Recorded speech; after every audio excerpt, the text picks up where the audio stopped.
Daily Dose of Dave coming to you live Tuesday. Excited to be here, guys. Today I want to talk about who your target audience is. This is the biggest mistake that I see startups make, and it's a mistake that, surprisingly enough, I see even successful business owners who have been doing this for a while and have seven-figure businesses, they make this mistake too. Who is your customer? What do they like? Who are they? Where do they hang out? Here's what ends up happening. When I ask this question to people, they may say something like, well, my target audience is small business owners, and that's who I'm looking for. I'm like, well, okay, that's great. Good example. Is it a company that has 35 staff members? No. Okay, well, technically anything under 50 is a small business. Anything under 50 employees is a small business. So what kind of small business? Well, usually I'm working with the owner operator, and maybe they have, anywhere from 5 to 10 staff members. Okay, great. That's a little bit closer. Do they identify as male? Do they identify as female? Do they have a non-binary gender identification? Do they, how much money do they make? Where do they live? Is there a particular part of the country?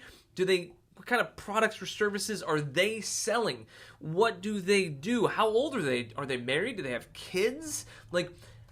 Go down the list of all the things that your target customer is, what they do, and who they are, and then come up with a persona for them. Some people go, well, why is that important? Well, then you know where they hang out, right? And so generally speaking, whenever we talk about this, people are like, well, I'm not targeting teenagers, so I'm not going to advertise on TikTok or Snapchat. Okay, cool, yeah, right on. Got you. Now you have a whole bunch of other places to go, so where do your people hang out? And that's where it becomes fun. And some people, too often, they're like, well, I'm B2B, so I should be on LinkedIn. LinkedIn is great, and there are people that own businesses that are on LinkedIn. It doesn't necessarily mean that that's where you should be, or where you should be marketing or advertising your business. So once you understand who your target demo is, then you can ask questions like, is there a Facebook or LinkedIn group that I should be a part of because I'm a service provider for that industry or for those individuals, right? I had a conversation with a business owner this weekend, and they told me, hey, listen, we own a lighting company. We do lighting for homes, and it's really, really expensive lighting. It's not cheap, and it's hard for us to find new customers. Great. So what kind of homes? How much? And they said, oh, expensive, over $500,000. Great. That's a lot for the area that they're in. Sweet. So you should be in a Facebook group of moms, and I gave them a very specific one.